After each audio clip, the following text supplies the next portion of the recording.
Okay guys, so ito, for this video, gusto ko i-share yung na-encounter kong issue kay 450 SR. Ayan, kung makikita nyo, di ba? Tinanggal ko yung susi, pero nakabukas yung TFT display. So, nung sa araw ko lang napansin kasi nakatakip yung bike, may cover siya. Tapos 1 week kong hindi ginamit, pag tanggal ko, ganun na pala siya.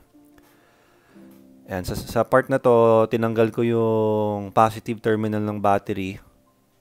Tapos nung tinap ko siya, ganun pa rin.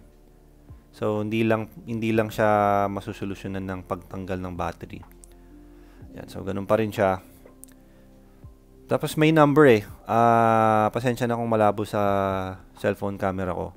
Parang 2, 3, 4 ganun. So pinahinga ko tinanggal ko ng mga 30 minutes yung terminal, pero eventually ganun pa rin. Ayan, bumukas, 'di ba? Kahit walang susi. So, panoorin nyo yung vlog para malaman kung paano ko na-resolve. Ayun guys, so kung makikita nyo doon, di ba, nagkaroon ako ng issue dito kay SR. Yung nangyari is, nag-on yung display.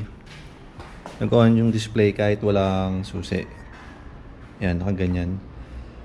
Ang nangyari kasi is, wala naman akong wiring or accessories na pina-install.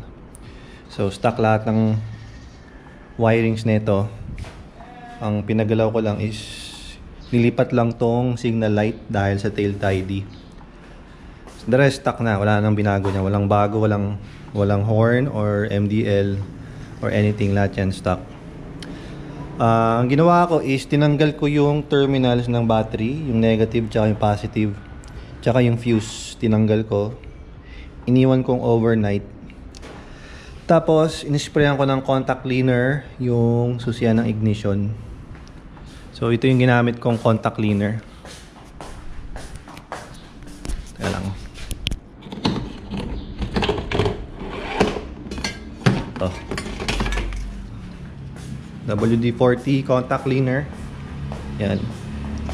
So, inisprayan ko yan dito. Siguro, generous amount. Marami akong nilagay. Tapos nilagyan ko na ng basahan dito. Kasi dito siya tutuloy sa ilalim dito. Dito, yan. So, yun. Okay naman. Ito na yung fuse. So, try ulit natin.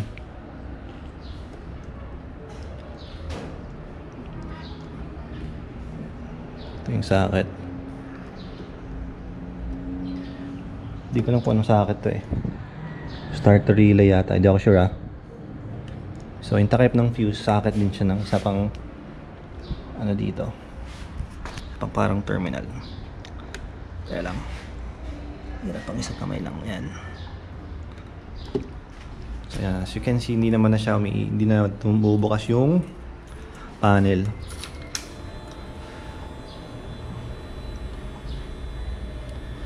Yan. So, 2,425 pa lang yung odo niya.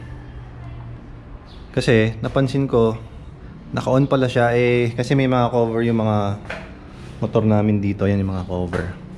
So 1 week ko hindi ginamit, nag-drop below 12 yung volt, 11.6 yata. Buti nag-start pa.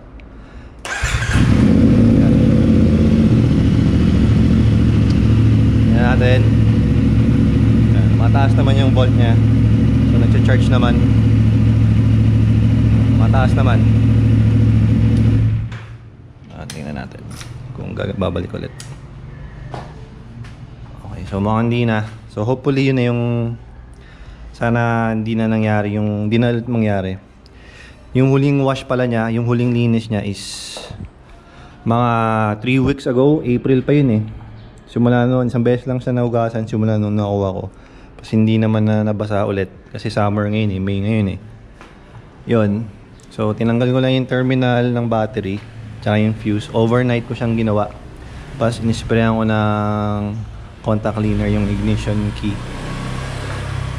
Yun yung issue ko doon. Yun yung na-encounter kong issue dito, yung sa panel, nag-on siya. So baka nga grounded.